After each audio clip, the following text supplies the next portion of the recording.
The year is 1968. Volkswagen is eating America's lunch.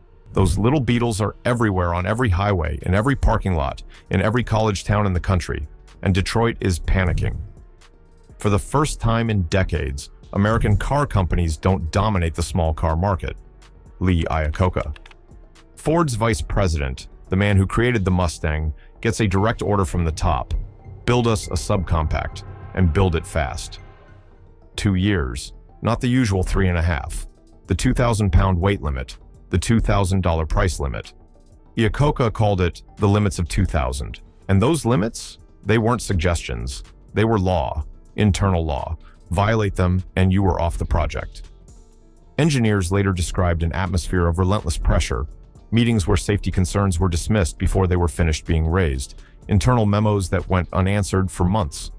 A culture where hitting the deadline was the only metric that mattered, and safety was a conversation for us after the car was already on the road. And there was something else accelerating the timeline. In 1970, General Motors was preparing to release the Chevrolet Vega, another American subcompact, another direct rival.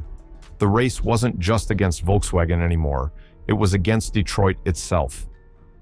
One's voice turns colder, more matter-of-fact. Engineers would later testify that the tight timeline meant critical design decisions were locked in before crash testing even began. The gas tank was placed behind the rear axle, not above it, as was standard in most cars of the era. Why? Because it fit. Because the car was small. Because the deadline didn't leave room to go back and redesign. The Pinto went on sale in September 1970. It was a commercial success, nearly 500,000 units sold in its first year alone. Families bought it, students bought it, America bought it. Nobody outside of Ford knew what was underneath. The Flaw. They knew calm, but with growing unease. Each revelation builds. Here's what Ford knew, and when they knew it.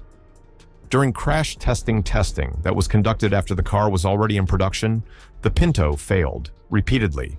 In rear-end collisions at just 25 miles per hour, the gas tank was punctured by bolts on the differential housing. Fuel leaked, and in real-world crashes, it ignited. Internal documents would later reveal that Ford had identified the problem early, and they'd identified the fix. A plastic baffle, a reinforced rubber bladder, an $11 per car reinforced tank. These weren't theoretical solutions, they existed. Engineers proposed them. Management said no. No, hard, final. But it goes further than that.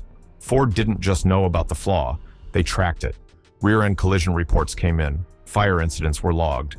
One internal safety engineer, whose written concerns later surfaced in litigation, reportedly noted that the tank placement should be reevaluated before the car went on sale. The memo vanished into Ford's internal filing system. The pattern was unmistakable, and the decision to do nothing was made deliberately at the highest levels of the company. This wasn't negligence, this was a choice. Pattern interrupt. Suddenly faster, direct, breaks the narrative. Hold on, let me put that in perspective. $11. In 1977 money, per car, that's roughly the cost of a vinyl record.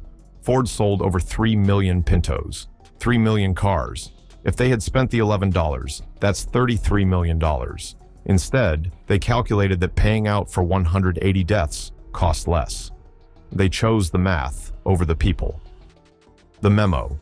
The calculation, cold, clinical. The voice becomes the table. This is the part of the story that makes your stomach turn. In 1973, Ford's Environmental and Safety Engineering Division produced a document. Officially, it was a cost-benefit analysis prepared for proposed federal rollover standards, but buried inside that document was a table. Column 1. The total cost of upgrading every Ford vehicle on the road to comply with new safety requirements. Column 2.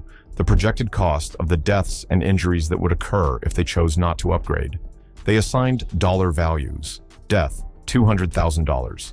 Serious burn injury, $67,000. Minor burn, $10,000. Vehicle fire damage, $700. Then they multiplied. 2,100 burned vehicles, 180 deaths, 180 serious burn injuries, 2,100 minor burns. Total cost to society, $49.5 million. Cost to fix every car, $137 million. The document concluded, without ever stating it directly, that it was not cost-effective to make the repair. Pause. Then quietly, almost toneless. This memo, sometimes called the Grush-Saunby report, named after the two Ford engineers who produced it, would become the most infamous internal document in automotive history.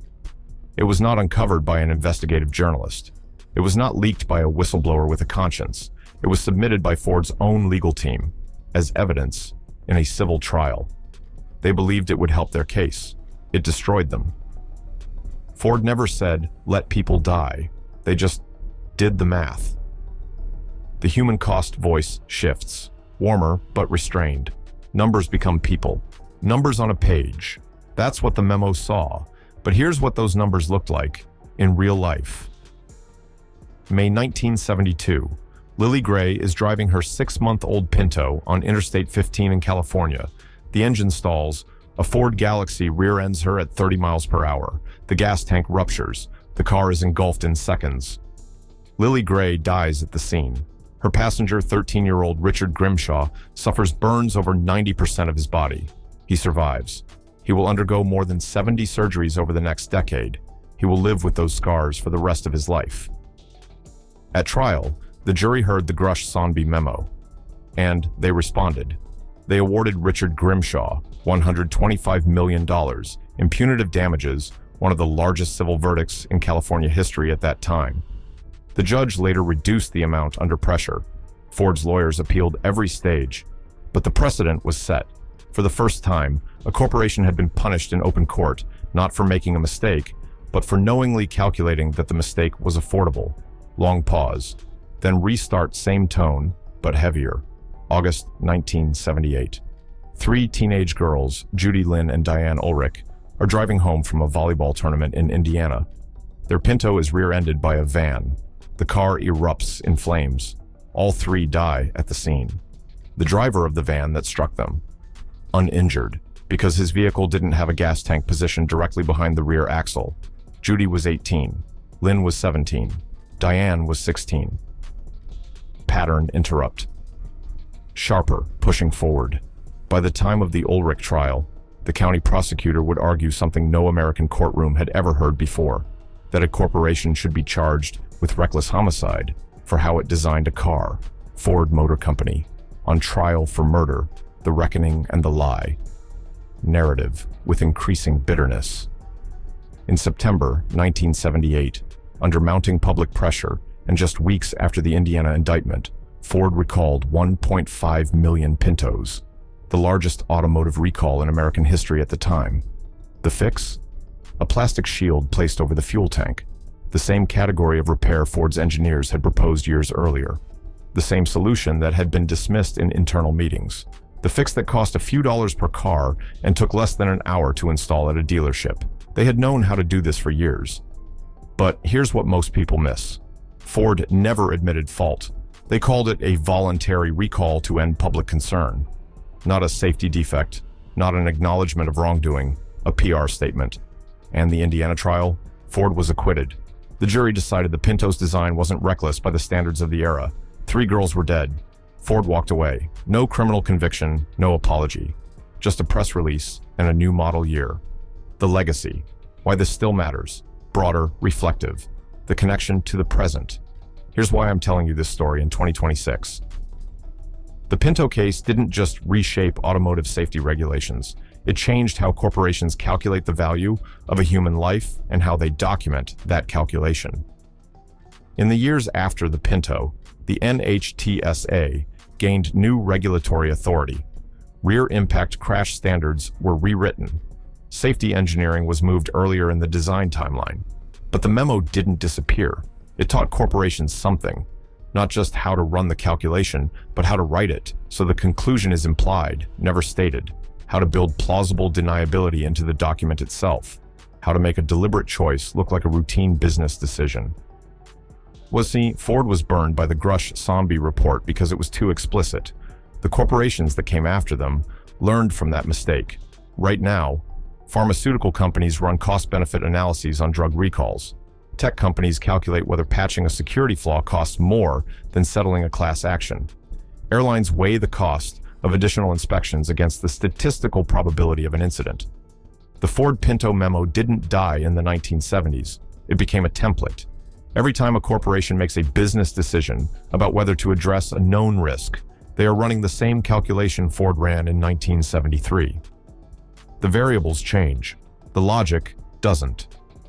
And the next time a company decides it's not cost-effective to fix something that could kill you, remember that they learned the math from Detroit. Last line, slow, heavy, resonant. CTA personal, direct. Voice slightly warmer, almost conversational. This story isn't just about Ford, and it isn't just about the 1970s. Auto Underworld exists to investigate the cases the industry hopes you've forgotten, the documents they buried, the calculations they made when they thought no one was counting, the human cost they turned into a line item. If this story made you angry good, that means you're paying attention. Subscribe so you don't miss the next investigation. Turn on notifications because these are exactly the videos the algorithm doesn't always surface on its own. The next case is already in production. We're just getting started.